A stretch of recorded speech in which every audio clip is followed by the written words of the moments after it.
আসসালামু আলাইকুম। গল্প কথা বাই মেহনাজে আপনাদের সবাইকে স্বাগতম। আমি মেহনাজ লুবনা। আজ আপনাদের পড়ে শোনাবো মোশতাক আহমেদের একটি সায়েন্স ফিকশন উপন্যাস নিরি, সপ্তম পর্ব। 6.5 মাস পার হয়েছে। নীরো আর নিরি আজ শূন্যনীনের উদ্দেশ্যে রওনা করবে। গত কয়েকটি মাস তারা সার্ভার রুমে স্বর্গীয় জীবনযাপন করেছে। তাদের জীবন ছিল শুধু আনন্দ আর আনন্দ। তারা একসাথে বনের মধ্যে ঘুরেছে, ছোটাছুটি করেছে, খাবার সংগ্রহ করেছে, খাবার রান্না করেছে, পাশাপাশি বসে ঘন্টার পর ঘন্টা গল্প করেছে, রাতে একসাথে ঘুমিয়েছে, নিজেদের ভালোবেসেছে। এর মধ্যে নিরো নিশ্চিত হয়েছে রোবটেরা ধ্বংস হয়ে গেছে। যদি ধ্বংস না হতো তাহলে রোবটেরা তাকে খুঁজে বের করত। এই অনুধাবন তাকে আরো আনন্দিত করছে।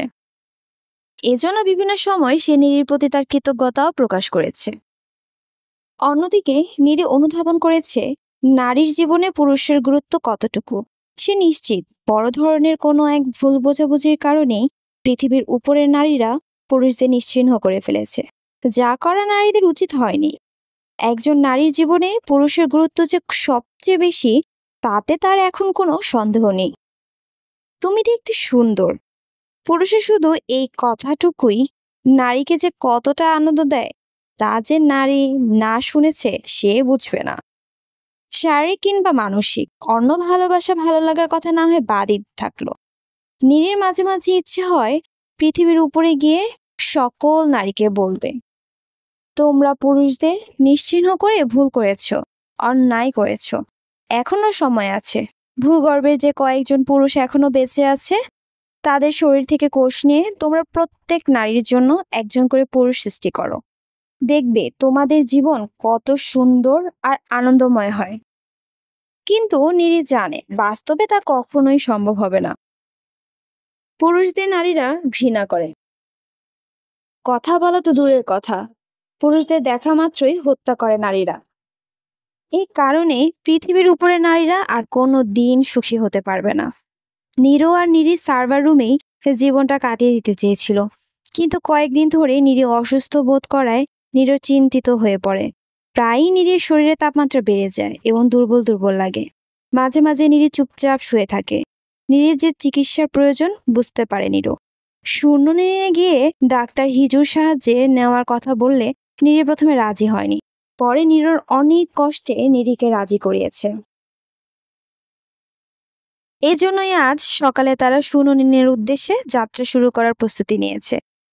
শূন্যনীনের উদ্দেশ্যে যাত্রা শুরু করার সময় নিরো আর নিরি যখন পিছন ফিরে তাদের সার্ভার রুমের দিকে তাকালো, তখন দুজনের চোখেই পানি আসার উপক্রম হলো। নিরি হাত দিয়ে চোখ মুছলে নিরো বলল, চলো যাই। নিরি বিড়বিড় করে বলল, নিরো, এই জায়গাটা ছেড়ে আমার চলে যেতে খুব কষ্ট হচ্ছে। আমারও কষ্ট হচ্ছে, তবে আমরা আবার আসবো। তুমি সুস্থ হলে আমরা এইখানে এসেই থাকবো। নিরি আর কিছু বলল না। আরো কিছুক্ষণ সার্ভার রুমের সামনে পাথরটার দিকে তাকিয়ে থেকে তারপর হাঁটতে শুরু করলো। 3 মিনিটের মাথায় তারা জঙ্গলে প্রবেশ করলো। তারপর পিলারগুলো গুনে গুনে সামনের দিকে এগোতে শুরু করলো। যতই এগোচ্ছে ততই সার্ভার রুমের সাথে তাদের দূরত্ব বাড়ছে। তবে তাদের গতির তুলনামূলকভাবে অনেক কম, কারণ নিরি দ্রুত এগোতে পারছে না। কিছু দূর যাওয়ার পর সে দুর্বল হয়ে পড়েছে। তখন বড় কোনো গাছের গুঁড়ি কিংবা পিলারের নিচে বসে বিশ্রাম নিতে হচ্ছে। নিরির অসুস্থতার পাশাপাশি আরো একটা আতঙ্ক কাজ করছে নিরোর মাঝে, আর তা হলো নিরির নিরাপত্তা। চলার পথে তারা যে কোনো সময় ভয়ঙ্কর কোনো প্রাণীর আক্রমণের শিকার হতে পারে। এই জন্য নিরি প্রতিটা মুহূর্ত সতর্ক থাকছে। কোনো কারণে যদি তাকে দৌড় দিতে হয় তাহলে নিরি খুব বেশিক্ষণ দৌড়াতে পারবে না, এটাই তার ভয়। নিরি ইদানিং খুব বেশি ঘামে, অথচ আগে সে এতটা ঘামতো না। নিরি এখন যে হরিণের চামড়ার তৈরি পোশাকটা পরে আছে সেটা ঘামে প্রায় ভিজেই গেছে। পৃথিবীর পোশাক নষ্ট হয়ে যাওয়ার পর থেকে নিরি এখনকার পোশাকগুলোই পরছে। এই পোশাকের সুবিধা হচ্ছে শরীরে প্রচুর বাতাস লাগে, কিন্তু তারপরও ঘাম কমছে না নিরি। ব্যাপারটা নিরোর জন্য বেশ চিন্তার কারণ হয়ে দাঁড়িয়েছে। বড় একটা গাছের নিচে বসার পরও নিরি দরদর করে ঘামতে থাকলে নিরো বলল, নিরি, খুব কি খারাপ লাগছে? না, শুধু ঘামছি, শরীরের ভিতরটা গরম মনে হচ্ছে। তুমি ভেবো না, ডাক্তার হিজু তোমার চিকিৎসা করলে তুমি সুস্থ হয়ে যাবে। আমরা বোধহয় খুব দ্রুত এগোতে পারছি না। আমাদের দ্রুত এগোনোর দরকার কি? ধীরে ধীরে এগোতেই থাকি। বেশি দ্রুত এগোতে গেলে তুমি আরো অসুস্থ হয়ে পড়বে। তুমি ঠিকই বলেছ, একটু হাঁটলে আমি হাঁপিয়ে উঠছি। এসব নিয়ে চিন্তা করো না, খারাপ লাগলে বলবে, বিশ্রাম নেব। দেখবে এভাবে এগোতে এগোতে একসময় আমরা শূন্যনীনে পৌঁছে গেছি। নীরি ঠোঁট কামড়ে বলল, শূন্যনীনের সবাইকে নিয়ে আমি কিছুটা চিন্তায় আছি। কেন? ওখানকার সবাই আমাকে কিভাবে গ্রহণ করবে এই ভেবে। যদি আমাকে শত্রু ভাববে কেন? আমরা নারীরা পুরুষদের নিশ্চিহ্ন করে দিয়েছি। তার জন্য তুমি দায়ী নও। উল্টো বরং তুমি রোবটদের ধ্বংস করে পৃথিবীকে রক্ষা করেছো, আমাদের মুক্তি দিয়েছো। তা না হলে আজীবন আমাদের রোবটদের অধীনে থাকতে হতো। সেই জীবনটাই তোমাদের ভালো ছিল। কিভাবে ভালো ছিল? রোবটেরা আমাদের পৃথিবীর উপরে উঠতে দিত না, 50 বছর পর্যন্ত অপেক্ষা করতে হতো। অথচ যেভাবেই হোক তুমি আমার জীবনে এসেছো, এবং আমরা কতটাই না আনন্দ উপভোগ করেছি। সবাইকে এই জীবনের কথা বলতে পারবো। তা অবশ্য তুমি ঠিক বলেছ। তুমি কোনো চিন্তা করো না, আমি সুনয়নের সবাইকে সবকিছু বুঝিয়ে বলবো। দেখবে তারা তোমাকে পেয়ে কত খুশি হবে, তোমাকে তারা কত ভালোবাসবে। আমি বুঝতে পারছি, কিন্তু আশ্বস্ত হতে পারছি না, কারণ আমি একমাত্র নারী আর অন্য সবাই পুরুষ। আমিও তো পুরুষ নিরি। তুমি অন্য সবার থেকে আলাদা। না, আলাদা নই। আমরা সবাই একই জিন থেকে একই ল্যাবে তৈরি হয়েছি। কাজে আমাদের শারীরিক এবং মানসিক গঠন একই রকম। সবার চেহারার মিলও আছে। তাহলে সবার মাঝে আমি তোমাকে চিনব কিভাবে? আমার ব্রুর পাশে কপালে এই যে কাটা দাগ আছে, এটা দেখে চিনবে। ছোটবেলায় শিকারের সময় কেটে যাওয়ার কারণে দাগটা হয়েছিল। অন্য কারোর কপালে এরকম কাটা দাগ নেই? না, নেই। তাহলে অসুবিধা হবে না, আমি তোমাকে ঠিকই চিনতে পারবো। অবশ্য তোমাকে চেনার জন্য আমার ওই দাগের প্রয়োজন হবে না, আমি তোমার কথা শুনেই তোমাকে চিনতে পারবো। আমার বিশ্বাস তুমি তাই পারবে। এখন কিছু খাবে? পানি খাবো। নিরিকে পানি দিল। নিরির পানি খাওয়া শেষ হলে নিরির ব্যাগটা কাঁধে নিল সে। তারপর আবার দুজন রওনা দিল। নিরির ব্যাগে তেমন কিছুই নেই, কিছু খাবার, পানি, নিরর পোশাক আর লতার দড়ির তৈরি একটা ঝোলানো বিছানা। প্রথম দিনটা নির্বিঘ্নেই পার করলো তারা। পথের মধ্যে একবার কতগুলো বন্য শূকর পথ রোধ করে দাঁড়ালেই কি মনে করে ওগুলো শেষে চলে গিয়েছিল। দুপুরের পর তারা একটা নোংরা পানির জলাশয়ের পাশে এসে দাঁড়ায়। জলাশয়ে অনেক কুমিরকে ভাসতে দেখে তারা ঘুরে শুকনো পথে এগিয়ে যেতে থাকে। এতে সময় কিছুটা বেশি লাগলেও শেষ পর্যন্ত আর কোনো অসুবিধা হয়নি। দ্বিতীয় দিন সকাল থেকে নিরো আর নিরি আবার চলতে শুরু করলো।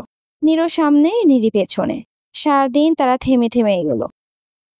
পরন্ত বিকেলের দিকে তারা যখন গুল্মময় একটা জায়গায় মধ্য দিয়ে এগোচ্ছে, তখন বিপদটা ঘটলো। গুল্মের নিচে যে চোরাবালি ছিল বুঝতে পারেনি কেউ। হঠাৎই দুজনে চোরাবালির মধ্যে ডুবে যেতে শুরু করলো। নিরো সাথে সাথে চিৎকার করে উঠে বলল, নিরি পিছনে যাও, পিছনে যাও, চোরাবালি, চোরাবালি। নিরি পিছনে থাকায় তার কেবল পায়ের গোড়ালি পর্যন্তই ডুবেছিল। সে লাফ দিয়ে পেছনে সরে আসতে পারলো, নিরও পারল না। নিরোর হাঁটু পর্যন্ত চোরাবালিতে ডুবে গেছে। নড়াচড়া করলেই তার পা দুটো আরো দ্রুত চোরাবালির মধ্যে ঢুকে যেতে থাকলো। নিরি চিৎকার করে উঠে হাত বাড়িয়ে দিল, কিন্তু তার হাত নিরোর হাত পর্যন্ত পৌঁছালো না। শেষে জোরে বলে উঠল, নিরো, তোমার শরীরের ওজন কমাতে হবে। পিঠ থেকে ব্যাগটা তাড়াতাড়ি খুলে ফেলো। নিরো পিঠ থেকে ব্যাগটা খুলে নিরির দিকে ছুঁড়ে দিলে নিরি বলল, একদম নড়বে না, চুপচাপ থাকো। আমি ডুবে যাচ্ছি। কথাটা বলে নীরু আবার নড়াচড়া শুরু করলো। তাতে তার শরীরে কোমর পর্যন্ত চোরাবালি নিচে চলে গেল। ভয়ে তার মুখটা একেবারে শুকিয়ে গেছে। নীরি ব্যাগ থেকে লতার বিছানা বের করে সেটা ছুঁড়ে দিল নীরুর দিকে, কিন্তু নীরু পর্যন্ত বিছানাটা পৌঁছালো না। সে যে খানিকটা এগিয়ে যাবে সে উপায়ও নেই, সেক্ষেত্রে নিজেই ডুবে যাচ্ছে চোরাবালির মধ্যে। নীরু ভয়ে আরো নড়াচড়া করতেই নীরি এবার খানিকটা ধমকের স্বরে বলল, তোমাকে না নাড়াচাড়া করতে নিষেধ করলাম, যত নড়াচড়া করবে তত দ্রুত তুমি বালির মধ্যে ঢুকে যাবে। তোমার হাতের ছুরিটা আমার দিকে ছুঁড়ে দাও। নীরু হাতের ছুরিটা নীরির দিকে ছুঁড়ে দিলে নীরি ছুরি হাতে নিয়েই বলল, আমি লতা কেটে নিয়ে আসছি, ততক্ষণ এখানেই থাকবে। তো যদি দেখো বালুর মধ্যে ঢুকে যাচ্ছ তাহলে 2 হাত 2 দিকে প্রসারিত করে বালুর উপর মাথা উঁচু করে রাখার চেষ্টা করবে। আর এই ব্যাগটা তোমার সামনে ছুঁড়ে দিলাম, এটা সামনে হাত দিয়ে আঁকড়ে ধরবে, ব্যাগ সহজে বালুতে ডুববে না। আমি আসছি। নীরি শেষ মুহূর্তে লতার বিছানাটাকে কেটে ফেলবে কিনা চিন্তা করলো, কিন্তু বুঝতে পারলো তাতে লাভ হবে না। লতা বের করে সেগুলো গিঁট দিয়ে লম্বা করতে বেশ সময় লাগবে। তার উপর গিঁটগুলো শক্ত না হলে ছুটে যেতে পারে, তখন নতুন বিপত্তি হবে, হাতে সময়ও থাকবে না। নীরি দেখলো আশেপাশে যত গাছ আছে সব বড় বড় গাছ, ছুরি দিয়ে এগুলোর ডাল কাটা সম্ভব না, তাছাড়া সময়ও নেই। আবার পাশে ছোট ছোট গাছগুলো এত ছোট যে সেইগুলো দিয়ে নীরুকে টেনে তোলা সম্ভবও না। অবশেষে 10 ফুটের মতো লম্বা একটা গাছ পেল সে, চওড়া 4 ইঞ্চির মতো। গাছটাকে কেটে এনে লম্বা একটা লাঠির মতো বানালো, তারপর এগিয়ে দিল নীরুর দিকে। ততক্ষণে নীরির বুক পর্যন্ত বালির মধ্যে ডুবে গেছে। নীরু লাঠিটাকে ধরতে পারলো, নীরি তাকে টেনে তুলতে পারলো না। নীরির শরীরের শক্তি নিঃশেষ হয়ে এসেছে। শেষ উপায় না পেয়ে সে আবার ছুটলো বনের ভিতর, ফিরে এলো লম্বা আরো শক্ত লম্বা লতা নিয়ে। এর মধ্যে নীরুর মুখও ডুবে গেছে বালুর মধ্যে, শুধু নাক আর চোখ দেখা যাচ্ছে। চোখ দুটোতে স্পষ্ট আতঙ্ক। হাত দুটো দিয়ে ব্যাগটাকে ধরে রাখার এতক্ষণ টিকে থাকতে পেরেছে সে, তা না হলে বালির নিচে তলিয়ে যেত। নীরি লতার একটা পাশ মোটা গাছের সাথে বেঁধে অন্য পাশটার উপরে একটা ডালে ছুঁড়ে দিল। লতাটা ডালের উপর দিয়ে নিচে নেমে এলে এবার ছুঁড়ে দিল নীরুকে লক্ষ্য করে। প্রথমবার ধরতে না পারলেও দ্বিতীয়বারের চেষ্টায় নীরু লতাটা ধরতে পারলো। তারপর নিজেই 2 হাতে লতা বেয়ে উপরে উঠে আসার চেষ্টা করলো, কিন্তু ব্যাপারটা খুব সহজ হলো না। নিচের বালির চাপ তাকে উপরে উঠতে আসতে দিচ্ছে না। নীরি এবার গাছের যেখানে লতা বাঁধা ছিল সেখানে গিয়ে লতা ধরে নিজেও টানতে শুরু করলো। এতে কিছুটা সুবিধা পেল নীরু। সে ধীরে ধীরে বালি থেকে উঠে আসতে লাগলো। তো যখন অর্ধেক শরীর বালির ভিতর থেকে বের হয়ে এলো তখন সে নিজেই লতা বেয়ে বেয়ে উপরে উঠতে লাগলো। সম্পূর্ণ উঠে আসার পর ছুটে এলো নীরির কাছে। নীরি আর তখন নিজেকে ধরে রাখতে পারলো না। আশঙ্কা, দুর্বলতার ক্লান্তিতে সে এতটাই নিঃশেষ হয়ে গিয়েছিল যে নীরুর বুকের মধ্যে পড়ে গিয়ে জ্ঞান হারালো। মুখে পানি ছিটিয়ে দিতেই জ্ঞান ফিরে এলো নীরির, তাও প্রায় 5 মিনিট লাগলো। নীরুকে চোখের সামনে দেখে হু হু করে কেঁদে উঠল সে। নীরু নীরির চোখের পানি মুছে দিয়ে বলল, ছি, এভাবে কাঁদছো কেন নীরি? আমি খুব ভয় পেয়ে গিয়েছিলাম। তুমি তো ভয় পাবেই, তুমি যে আমাকে ভালোবাসো। আমি তোমাকে সত্যিই খুব ভালোবাসি, খুব ভালোবাসি। আমিও। ভালোবাসা যে এত মধুর, এত ভালো লাগার আগে কখনো বুঝতে পারিনি। আমিও পারিনি। আমি যেন কেমন হয়ে গেছি নীরু, তোমাকে ছাড়া আমি কিছুই কল্পনা করতে পারি না। আমিও যে পারি না। কেন এমন হচ্ছে? প্রকৃতি আমাদের এক বন্ধনে বেঁধে ফেলেছে, ভালোবাসায় আবদ্ধ করেছে। এজন্য আমরা দুজন আর দুজনের নেই, একজন হয়ে গেছি। হয়তো এই কারণেই আমরা কখনো কাউকে ছাড়া আর বাঁচতে পারবো না। কথাগুলো বলে নীরু নীরিকে বুকের মধ্যে চেপে ধরলো। তারপর নীরির মুখের উপর থেকে চুলগুলো সরিয়ে দিয়ে বলল, চলো, আশেপাশে কোথাও নিরাপদ জায়গা খুঁজে নিই, রাতটা ওখানেই কাটাবো, আজ আর আমরা হাঁটবো না। নীরি সায় দিলে আবার তারা হাঁটতে শুরু করলো। 15 মিনিটের মাথায় তারা অদ্ভুত সুন্দর একটা হ্রদের পাশে এসে পৌঁছালো। স্বচ্ছ নীল পানির অগভীরটি, 2 দিকে পাহাড়, পাহাড়গুলো হাজারো ফুলে ছেয়ে আছে। সামনের দিকটাতে চমৎকার সমতল ভূমি, আর এই পাশটায় বন। নীরু বলল, আমরা এইখানে আজকে রাতটা কাটাবো। ঠিক আছে, সায় দিয়ে বলল নিরি। মাটি থেকে প্রায় 10 ফুট উঁচু গাছের ডালে নীরু লতার বিছানাটা ঝোলালো। নিরি এর মধ্যে নিচে বসে ব্যাগ থেকে ফলমূল বের করেছে। নীরু নিচে নেমে এসে বলল, আমি গোসল করতে নিচ্ছি, সমস্ত শরীরে কাদা মাটি লেগে আছে। নিরি উপরের নিচে মাথা ঝাঁকিয়ে সম্মতি জানালো। নীরু পানিতে ঝাঁপ দিয়ে পানির অনেক গভীরে চলে গেল। তারপর শুধু যেতেই থাকলো, সামনের দিকে যেতেই থাকলো। যখন দম প্রায় শেষ তখন পানির উপরে মাথা তুলল সে। মুখ ঘুরিয়ে ফিরে তাকাতেই বুকটা ধক করে উঠল তার। নিরি নেই, নীরকে দেখা যাচ্ছে না। নিরি যে পোশাক পরেছিল হ্রদের কিনারে, শুধু সেই পোশাক পরে আছে। নীরু যেন পাগল হয়ে গেল। সে নিরি নিরি বলে চিৎকার করতে করতে সাঁতরে আসতে লাগলো। যখন অর্ধেক পথ এসেছে তখনই তার সামনে পানির জোরে নড়ে উঠল। ভয় আর আতঙ্কে মুহূর্তেই থমকে গেল নীরু। তারপর যা দেখলো তাতে তার চোখ দুটো ছানা বড় হয়ে গেল। পানির নিচ থেকে উপরে ভেসে উঠছে নিরি। শরীরে কোনো কাপড় নেই। ধীরে ধীরে সাঁতরে এসে গলা জড়িয়ে ধরল তার। তারপর ঠোঁটের গভীর একটা চুমু দিয়ে বলল, আমার খুব গরম লাগছিল, ভাবলাম তোমার সাথেই গোসল করি। নীরু নিরিকে আলতোভাবে জড়িয়ে ধরে বলল, তুমি আগে বলবে না? আমি ভয় পেয়ে গিয়েছিলাম। ভয় পেও না, কেউ আমাকে তোমার কাছ থেকে কোনো দিন নিয়ে যেতে পারবে না। সত্যি? নীরু উপরে নিচে মাথা ঝাঁকিয়ে বলল, সত্যি। কথাটা বলে নিরি ওকে ছেড়ে দিয়ে সাঁতরাতে শুরু করলো। নিরিও সাঁতরাতে শুরু করলো নিরির পাশে। দুজনের সে কি আনন্দ, মনে হচ্ছে পৃথিবীর সকল আনন্দ বুঝি এখন শুধুই তাদের। 10 ফুট উপরে গাছের ডালে ঝুলন্ত লতার বিছানায় নিরি শুয়ে আছে। নিরির একেবারে বুকের ভেতর। দুজনে তাকিয়ে আছে দূরে, অনেক দূরে, অস্তগামী সূর্যের দিকে। সূর্যের লাল আভাটা তখন সামনে হৃদে এত সুন্দর রঙের ছটা সৃষ্টি ছড়িয়েছে যে শুধু তাকিয়েই থাকতে ইচ্ছে করছে। সেই রঙের দিকে তাকিয়ে নিরি বিড়বিড় করে বলল, নীরু, আমি সারাটা জীবন এভাবে তোমার বুকের মধ্যে থাকতে চাই। নীরু এইভাবেই বলল, আমিও যে তোমাকে আমার বুকের মাঝে রাখতে চাই। তুমি খুব ভালো নীরু, খুব ভালো। তুমিও খুব ভালো, অসাধারণ, ঠিক আমার মনের মতো। আসলে আমি কিংবা আমরা কতটা ভালো জানি না, তবে আমাদের ভালোবাসাটা ভালো। ভালো বলেই আজ আমরা সুখী। সত্যিই আমরা সুখী। এই ভালোবাসা নিয়ে আমি তোমার মাঝে বেঁচে থাকতে চাই, বেঁচে থাকতে চাই সারাটা জীবন। তুমি বেঁচে থাকবে, থাকবে আমার মাঝে, আমার হৃদয়ে, হৃদয়ের অনেক অনেক গভীরে, যেখানে শুধুই তুমি, তুমি আর তুমি। নিরি এবার ঘুরে নীরুর চোখে তাকালো। তারপর তার যে কি হলো সে নিজেও বলতে পারবে না। দু হাতে জোরে নীরুর গলা জড়িয়ে ধরে নীরুকে নিজের মাঝে টেনে নিল।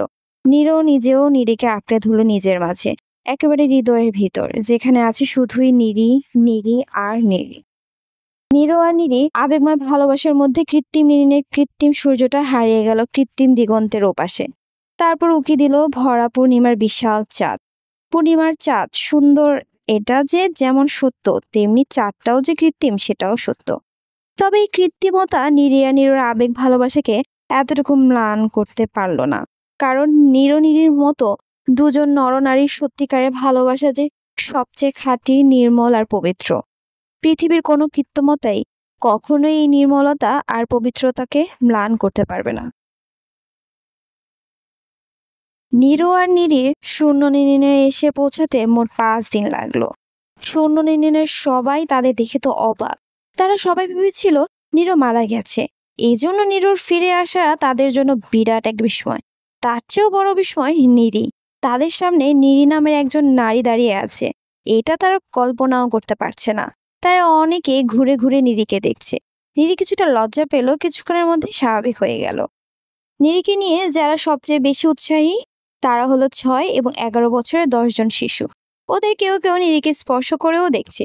নিরি নিজেও খুশি। একজনের মাথায় হাত বুলিয়ে দিলে সবাই চাচ্ছে নিরি তাদের মাথায় হাত বুলিয়ে দিক। শেষে নিরি সবার মাথায় হাত বুলিয়ে দিল। এভাবে কিছুক্ষণের মধ্যে সবার সাথে তার বেশ সখ্য গড়ে উঠল। ডিওফকে খুব সাধারণ একজন পুরুষের মনে হলো নিরির কাছে। ডিওফের সাথে নিরির অল্প কিছু কথা হলো। ডিওফ যখন জানলো রোবটেরা ধ্বংস হয়ে গেছে তখন সে দ্বিধান্বিত হয়ে বলল, সত্যি? নিরি জোর দিয়ে বলল, হ্যাঁ। 4 বছর সময় অতিবাহিত না হলে নিশ্চিত করে বলা ঠিক হবে না। এরকম বলছো কেন? ডিওফ একটু সময় নিয়ে বলল, রোবটেরা এরকমই বলেছে, যদি কোনো কারণে 4 বছর রোবটেরা নির্ণয় না আসে তখন বুঝতে হবে বড় ধরনের কোনো সমস্যার সৃষ্টি হয়েছে। যাই হোক, তুমি বরং বিশ্রাম নাও। তোমাকে দেখে মনে হচ্ছে তোমার বিশ্রাম প্রয়োজন। আমি ডাক্তার হিজুকে পাঠিয়ে দিচ্ছি। নিরির জায়গা হলো নিরোর ঘরে। এবার সবার ঘরগুলো মাটি থেকে 10 ফুট উঁচু মাচার উপরে। সিঁড়ি দিয়ে উপরে উঠতে হয়। রাতে ঘুমানোর সময় সিঁড়ি উপরে তুলে রাখা হয় যেন সিঁড়ি বেয়ে অন্য কোনো প্রাণী উপরে উঠতে না পারে। প্রায় 7 মাস কেউ না থাকায় নিরোর ঘরটা খুব খারাপ অবস্থা হয়েছে। নিরো 10 মিনিটের মধ্যে মোটামুটিভাবে ভিতরে থাকার একটা ব্যবস্থা করে ফেলল। নির সত্যিই খুব দুর্বল লাগছিল, তাই আর থাকতে না পেরে শুয়ে পড়ল। ডাক্তার হিজু এসে নিরিকে পরীক্ষা করলো, তারপর চিন্তিত মুখে নিচে নেমে গেল। হিজুর পিছন পিছন নিরও এসেছে। সে খুবই উৎকণ্ঠিত। বোঝা যাচ্ছে সাংঘাতিক কিছু একটা ঘটেছে। তা না হলে হিজু আগে বলে দিত অসুখটা কি। সে আর থাকতে না পেরে নিরো প্রশ্ন করে বলল, নিরিকে কেমন দেখলে? হিজু সরাসরি নিরোর চোখে তাকালো, তারপর বলল, খুব খারাপ। সাথে সাথে নিরোর চোখ দুটো বড় হয়ে গেল। বিড়বিড় করে বলল, খুব খারাপ মানে? পেটে টিউমার হয়েছে। ওই টিউমারের কারণেই নিরিশ সবসময় দুর্বল অনুভব করে। টিউমার? হ্যাঁ, এখনো অতটা বড় হয়নি, তবে বড় হতে সময় লাগবে না। এখন উপায়? অপারেশন করে টিউমার ফেলে দিতে হবে। কি বলছো? হ্যাঁ নিরো, অপারেশন ছাড়া এখন আর কোনো উপায় নেই। তবে দুঃখের বিষয়, আমি অপারেশন করতে পারি না, কারণ আমার সেই ক্ষমতা নেই। আমাদের আগের অপারেশনগুলো রোবটেরা করতো। রোবটেরাও এখন নেই। কাজে নিরির ভবিষ্যৎ নিয়ে তোমাকে আমি আশাপ্রদ কোনো কথা শোনাতে পারবো না। নীরু ঢোক গিলে বলল, এ তুমি আমাকে কি শোনালে হিজু? আমি তোমাকে সত্য কথাটা শুনিয়েছি। অবশ্য একটা উপায় আছে। কি উপায়? তুমি যদি নিরিকে ওই পৃথিবীর উপরে পাঠাও তাহলে তাকে বাঁচানো সম্ভব হবে। নিরি বলেছে পৃথিবীর উপরে নারীরা আছে। আমরাও সেটা জানি। ওই নারীরাই অপারেশন করে নিরির টিউমার ফেলে দিতে পারবে। সেক্ষেত্রে তাকে বাঁচানো সম্ভব হবে। কিন্তু পৃথিবীর উপরে নিরি যাবে কিভাবে? 50 বছর হলে যে পথ দিয়ে আমরা পৃথিবীর উপরে উঠি ওই পথ দিয়ে যাবে। ও আচ্ছা, আপাতত আমি কোনো ওষুধ দিচ্ছি না, তবে শরীরের কোথাও ব্যথা হলে আমাকে জানিও, তখন ওষুধ দেব। ঠিক আছে। হিজু চলে যাওয়ার পর নীরুর মাথা ঘুরে উঠল। সে দাঁড়িয়ে থাকতে পারল না। পাশে একটা খুঁটি ধরে বসে পড়ল। কি বলে গেল হিজু? নিরিকে বাঁচাতে হলে পৃথিবীর উপরে পাঠাতে হবে, তা না হলে নিরির মৃত্যু হবে। আবার সে নিজেও পৃথিবীর উপরে যেতে পারবে না, কারণ উপরের নারীরা তাকে হত্যা করবে। অর্থাৎ তারা নিরির বিচ্ছেদ নিশ্চিত। কারণ নিরি যখন জানতে পারবে তার পেটে টিউমার হয়েছে তখন নিজেকে বাঁচানোর জন্য সে পৃথিবীর উপরে যাবেই যাবে। ভালোবাসার থেকে জীবন বড়। সবাই যে কোনো মূল্যে নিজের জীবনকেই বাঁচাতে চায়। নিরিও যে চাইবে এটাই স্বাভাবিক। তার থেকে বড় কথা, সে নিজেও চায় নিরি বেঁচে থাকুক। এজন্য তার নিরিকে সবকিছু জানাতে হবে। যত দেরি হবে ততই বিপদ। নিরি চলে গেলে কি হবে ভাবতে নিজের অজান্তেই শিউরে উঠল নিরো। সে একেবারে অসহায় হয়ে পড়বে, কারণ নিরিকে ছাড়া তার এখন আর কিছু ভালো লাগে না। নিরি তার জীবনের সব। সেই নিরিকে চলে যেতে হবে এটা কিছুতেই সে মেনে নিতে পারছে না। তবে একটা আশার আলো আছে। সুস্থ হওয়ার পর নিরি আবার তার কাছে ফিরে আসবে এবং আবার তারা সুখী হবে। তা নিজের বিশ্বাস। সে যেমন নিরিকে অনুভব করে, নিরিও তাকে একইভাবে অনুভব করে। এই অনুভব আর ভালোবাসার টান নিরিকে তার কাছে ফিরিয়ে আনবেই আনবে। এরকম একটা চিন্তা নিরোকে কিছুক্ষণ হলো প্রশান্তি দিল। শিশুরা সারাদিন ব্যস্ত রেখেছিল নিরিকে। সন্ধ্যার পর নিরির শরীরটা একটু বেশি খারাপ হলে শিশুরা চলে যায়। নিরি খাওয়া শেষে পরপর 2 বার বমি করে। নিরিকে বমি করতে দেখে খুব ঘাবড়ে গিয়েছিল নিরো। সে দৌড়ে আবার হিজুকে ডেকে নিয়ে আসে। হিজু আগের মতোই জানায় দ্রুত নিরির চিকিৎসার ব্যবস্থা করতে হবে এবং তা পৃথিবীর উপরে। রাতে শোয়ার পর নিরি বলল, নীরো, তোমাকে আজ খুব বিষণ্ণ মনে হচ্ছে। কেন? নীরো হাসার চেষ্টা করে বলল, তোমার শরীর খুব খারাপ, এই জন্য চিন্তায় আছি। ঠিক হয়ে যাবে, তুমি অত চিন্তা করবে না। গত 5 দিন বেশ পরিশ্রম গেছে, এই জন্য আজ একটু দুর্বল লাগছে আর প্রায় পানি পিপাসা পাচ্ছে। পানি খাবে? আমি নিয়ে খাচ্ছি। না না, তোমার ওঠার দরকার নেই, আমি তোমাকে পানি দিচ্ছি। নীরো নিরির জন্য পানি নিয়ে এলেই নিরি পানি খেলো। তারপর হাতের উল্টো পিঠ দিয়ে মুখ মুছে বলল, তোমার এই ঘরটা সত্যি সুন্দর নীরো। তোমার পছন্দ হয়েছে? দারুণ পছন্দ হয়েছে। আগামীকাল ঘরে টুকটাক কিছু কাজ করব, তখন দেখতে আরো সুন্দর হবে। অনেকদিন অযত্নে ছিল বলে আগের মতো সুন্দর নেই। নিরি এবার চোখ ঘুরিয়ে নীরোর চোখে তাকালো। তারপর বলল, এই ঘরটা এখন থেকে তোমার ঘর না, তোমার আমার দুজনের ঘর, ঠিক আছে? হ্যাঁ, ঠিক আছে। আমরা এই ঘরেই থাকবো, দিনের পর দিন, মাসের পর মাস, বছরের পর বছর। কথাটা শুনে নীরোর বুকটা হু হু করে উঠল। সে বুকের মধ্যে আটকে থাকা বাতাসটা আটকে রেখেই বলল, আমিও সেই রকম চাই নিরি। তুমি আমি দুজনে চাইলে আর বাধা কোথায়? নীরো এবার ছোট্ট দীর্ঘশ্বাস ছেড়ে বলল, তোমার আমার চাওয়ায় উপর কি সবকিছু নির্ভর করে? কেন করবে না? তোমার আর আমার মাঝে আর কে আছে? আছে। কে? ভাগ্য কিংবা দুর্ভাগ্য। কথাটা শুনে নিরি সরু চোখে তাকালো। তারপর বলল, নীরো, তুমি এভাবে কথা বলছো কেন? নীরো ইতস্ত করে বলল, নিরি, আমি তোমাকে কিছু কথা বলতে চাই। না বলতে পারলে হয়তো ভালো হতো, কিন্তু কথাগুলো তোমার জানা দরকার। নিরির সামনে ঝুঁকে এসে বলল, বলো, আমি তো তোমার কথাই শুনতে চাই। এগুলো ভালোবাসার কথা না নিরি, কষ্টের কথা। তাতে কি? তোমার কষ্ট কি আমার কষ্ট না? তোমার যন্ত্রণা কি আমার যন্ত্রণা না? তোমার সবকিছু কি আমার না? আমার সবকিছু কি তোমার না? আমার তো আগেই এরকম ভাবে সবকিছু মেনে নিয়েছি যে আমরা দুজনে আর দুজন নই, আমরা দুজনে মিলে একজন, তাই না? হ্যাঁ নিরি, হ্যাঁ। এই জন্যই কষ্টটা আমার বেশি। যা ভাবতে পারিনি, যা কল্পনা করতে পারিনি, তাই হতে যাচ্ছে। কি হতে যাচ্ছে? নীরু এবার লম্বা একটা দীর্ঘশ্বাস ছেড়ে নিরির চোখে তাকালো। তারপর আবেগপ্রবণ কণ্ঠে বলল, নিরি, তুমি তুমি খুব অসুস্থ। কি অসুস্থতা আমার? হিজু বলেছে তোমার পেটে টিউমার হয়েছে, তোমাকে বাঁচাতে হলে তোমার পেটে অপারেশন করে টিউমার বের করতে হবে। কিন্তু এখানে সেটা সম্ভব না, কারণ রোবটেরা নেই। আগে ওরাই অপারেশন করত, এখন তোমাকে পৃথিবীর উপরে যেতে হবে। আমি চাই। কথাগুলো শুনে নীরি স্থির হয়ে গেল। নীরু তোতলাতে তোতলাতে বলল, "আ- আমি আমি চাই তুমি তুমি পৃথিবীর উপরে যাও, তারপর অপারেশন করে সুস্থ হও।" নীরি এবার গভীর দৃষ্টিতে নীরুর দিকে তাকালো। তারপর বলল, আর তুমি? "আ- আমি আমি এখানেই থাকবো। তুমি আমাকে ছাড়া থাকতে পারবে? আর আমার উপায় কি? আমি চাই তুমি বেঁচে থাকো। তোমাকে ছাড়া আমি কিভাবে বেঁচে থাকবো? কি বলছো তুমি? তাহলে তুমি কি করবে? আমি যাব না, এখানেই থাকবো। ওইসব টিউমার ফিউমারকে আমি ভয় পাই না। যতদিন বেঁচে থাকবো তোমার সাথেই বেঁচে থাকবো। আমি তোমার কাছ থেকে আলাদা হতে পারবো না। তাহলে তোমাকে না পাওয়ার কষ্টেই মরে যাব। তা হয় না নিরি, তুমি আমার জন্য মারা যেতে পারো না।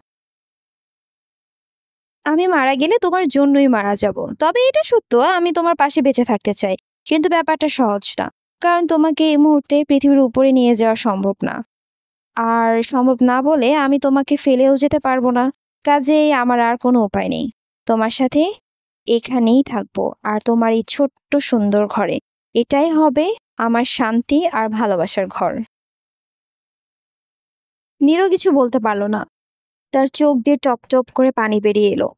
নিরিও আর কিছু বলল না। সে নীরুর গলা জড়িয়ে ধরতেই তার চোখ দিয়েও পানি বের হয়ে এলো। নিরি অনুভব করছে আজ তার কেন যেন কাঁদতে ভালো লাগছে, তাই সে কাঁদছে। কাছে তার প্রিয় পুরুষ নীরুর বুকে মাথা রেখে। যদি সত্যি তাকে মারা যেতে হয়, তাহলে সে এভাবেই নীরুর বুকে মাথা রেখে মারা যেতে চায়। এরকম মৃত্যুই তার জন্য সবচেয়ে শান্তির মৃত্যু হবে। নীরুর সাথে নিরির পরিচয় 11 মাস পার হয়েছে। এই 11 মাসের প্রথম দিকের মাসগুলো ছিল তাদের জন্য সোনালি সময়। গত কয়েকটি মাসও তারা সুখী ছিল, তবে সেই সুখে পরিপূর্ণতা ছিল না, ছিল একে অন্যকে হারানোর আশঙ্কার বেদনা। নীরু যেমন জানতো নিরি আর বেশি দিন বাঁচবে না, তেমনি নিরিও জানতো তার মৃত্যু ঘনিয়ে এসেছে। এজন্য তারা খুব একটা মৃত্যু নিয়ে আলোচনা করতো না। এক এক দিন এক এক দিকে গিয়ে আনন্দময় পুরাতন স্মৃতি রোমাঞ্চ করত। এভাবেই কাটছিল তাদের সময়। প্রায় 10 দিন হয়েছে নিরি ঘর থেকে বের হতে পারে না। 3 দিন হলো বিছানা থেকে উঠতেও পারে না। নিরি যে এখন অন্তিম শয্যায়, নিনিনের সবাই সেটা বুঝতে পেরেছে। তাই গতকাল থেকে সবাই এসে তার সাথে দেখা করে গেছে। সকালে শিশুরা এসেছিল ফুল নিয়ে। ওরা প্রত্যেক দিন সকালে নিরির জন্য ফুল নিয়ে আসে। তারপর নিরির সাথে কিছু সময় কাটিয়ে চলে যায়। কারো কারো ইচ্ছে হলে আবার নিরিকে দেখতে আসে, তারপর আবার চলে যায়। শুধু যায় না নিরো এক মুহূর্তের জন্য নিরিকে চোখের আড়াল করে না। নিরির শারীরিক সৌন্দর্য এখন আর আগের মতো নেই। নিরির পেটটা ফুলে ঢোলের মতো হয়েছে। হাতে পায়ে পানি জমে বাঁশের মতো মোটা হয়েছে। চোখের পাতায়ও পানি জমেছে। পেটের যেখানে টিউমার, জায়গাটা এত উঁচু দেখলে ভয় করে। ইদানিং জায়গাটা একেবারে শক্ত হয়ে গেছে। মাঝে মাঝে ভিতরের মাংসপেশিগুলো এমনভাবে মোচড় দেয় যে নিরি নিজের অজান্তে চিৎকার করে ওঠে। তখন ঠিকমতো শ্বাসও নিতে পারে না। সামান্য বাতাসের জন্য হাঁসফাঁস করে। নিরু তখন পাগলের মতো হয়ে যায়। নিরিকে একটু প্রশান্তি দেওয়ার জন্য এমন কোনো চেষ্টা নেই যে সে করে না। গত 2 রাত নিরি ঘুমাতে পারেনি। সবসময় ঝিমুনি আর অস্থিরতার মধ্যেই ছিল। নিরির অস্থিরতা দেখে নিরু নিজেও সারা রাত জেগেছিল, যদি নিরি একটু প্রশান্তি পায় এই আশায়। মাঝে মাঝে নিরি এতটাই নিস্তেজ হয়ে যায় যে কথা বলার শক্তিও থাকে না। সেই সময় নিরুর খুব ভয় করে। এই মুহূর্তে নিরির ঠিক একই অবস্থা। বিছানায় শুয়ে হা করে শ্বাস নেওয়ার চেষ্টা করছে, কিন্তু পারছে না। বাতাসটা যেন গলার মধ্যে গিয়ে আটকে যাচ্ছে। নিরু সত্যিই খুব ভয় পেয়ে গেল, কারণ ডক্টর হিজু বলেছে নিরি আজ কিংবা আগামীকাল রাতের মধ্যেই মারা যাবে। তাহলে কি সে অন্তিম লগ্ন চলে এসেছে? কথাটা ভাবতে নিরু বুকটা হু হু করে উঠল। সময়টা এখন মাঝরাতের কাছাকাছি। ঘরে মোমের আলো জ্বলছে। নিরি ঘুমাতে পারছে না, কারণ সে পেটের মধ্যে তীব্র ব্যথা অনুভব করছে। সন্ধ্যা থেকে ব্যথাটা এত বেশি হচ্ছে যে মাঝে মাঝে ব্যথায় কুঁকড়ে যাচ্ছে। মুখ দিয়ে তখন গো গো শব্দ বের হয়। এখন গো গো শব্দটা অনেক বেশি হচ্ছে। নিরু যে কি করবে কিছুই বুঝতে পারছে না। হিজুর ব্যথার ওষুধে তেমন কোনো কাজ হচ্ছে না।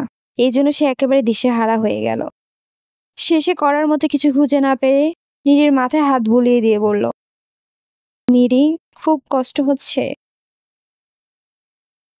গরম গরম একটু বাতাস করবে? নিরু পাশ থেকে শুকনো পাতা পাখা তুলে নিয়ে নিরিকে বাতাস করতে শুরু করলো। নিরি এক হাতে নিরুর হাতটা ধরে বলল, নিরু, আমাকে তুমি ক্ষমা করো। নিরু নিরির হাতটা আরো জোরে চেপে ধরে বলল, এসব তুমি কি বলছো নিরি? আমি পারলাম না তোমাকে সুখী করতে। আমি চলে যাচ্ছি। না নিরি, তুমি যাবে না, তুমি যেতে পারো না। আমি যেতে চাই না তোমাকে ছেড়ে। সারাটা জীবন তোমার কাছে থাকতে চাই, কিন্তু আমাকে যেতেই হবে। নিরু এবার আরো জোরে নিরির হাতটা চেপে ধরে বলল, আমি তোমাকে আমার কাছেই রাখবো নিরি, আমার কাছেই রাখবো। তোমাকে যেতে দেব না। নিরি এবার দাঁতে দাঁত চেপে তীব্র একটা ব্যথা সহ্য করে বলল, তো তোমার মাঝে এত শান্তি কেন নিরু? কিছুতেই নিজের আবেগকে নিয়ন্ত্রণ করতে পারছে না নিরু। সে ঠোঁটে ঠোঁট চেপে বলল, তুমিও যে আমার শান্তি, এজন্য এই শান্তি ছেড়ে আমি যেতে চাই না। নীরো কাঁপা কণ্ঠে বলল, আমিও তোমাকে যেতে দেব না। যেতে দেব না নিরি, কিছুতেই দেব না যেতে। এই যে আমি তোমাকে ধরে রেখেছি, তোমার হাত ধরে রেখেছি, আমার খুব কষ্ট হচ্ছে নীরো, খুব কষ্ট হচ্ছে। মনে হচ্ছে আমার নাড়ি ভুঁড়ি সব পেঁচিয়ে যাচ্ছে। ব্যথা, তীব্র ব্যথা, পেটের নিচের ব্যথা। তুমি আমাকে জোরে চেপে ধরো নীরো, জোরে তোমার মাঝে চেপে ধরো। নীরো হাত পাখাটা ফেলে দিয়ে নীরির মাথাটাকে বুকের মধ্যে টেনে নিল। নীরি এবার লম্বা শ্বাস নিয়ে কেঁদে উঠে বলল, তুমি আমাকে বড় ভালোবাসতে নীরো, বড় ভালোবাসতে। জীবনে আমি এত ভালোবাসা কোনোদিন পাইনি। নীরো এবার কেঁদে উঠল। কাঁদতে কাঁদতেই বলল, আমি তোমাকে ভালোবেসে যাব নীরি, ভালোবেসে যাব, সারাটা জীবন ভালোবেসে যাব। তাহলেই আমি সুখী হব, সত্যিই সুখী হব। আমি তোমাকে সুখী করতেই চাই। হঠাৎই নীরির শরীরটা প্রচন্ড বেগে কেঁপে উঠল। নীরব ভয় পেয়ে সাথে সাথে বলল, কি হলো নীরি, কি হলো? আমি আর পারছি না নীরো, আর পারছি না। আমার সমস্ত শরীরের ব্যথা, শুধুই ব্যথা। তুমি আমাকে জড়িয়ে ধরো, জোরে জড়িয়ে ধরো। নীরো এবার নীরিকে বুকের মধ্যে টেনে নিল। ঘামে ভেজা নীরির শরীরটা তখন থরথর করে কাঁপছে। এত জোরে কাঁপছে যে নীরো কিছুতেই নীরির শরীরটাকে স্থির রাখতে পারছে না। হঠাৎই ওয়াও ওয়াও অদ্ভুত কান্নার শব্দ শুনতে পেল নীরো। কান্নার শব্দ লক্ষ্য করে তাকাতেই দেখে নীরির দুই পায়ের মাঝে ছোট্ট একটা মানুষ পড়ে আছে। সে এতটাই বিস্মিত হলো যে কথা বলতেও ভুলে গেল। এত ছোট মানুষ সে জীবনও দেখেনি।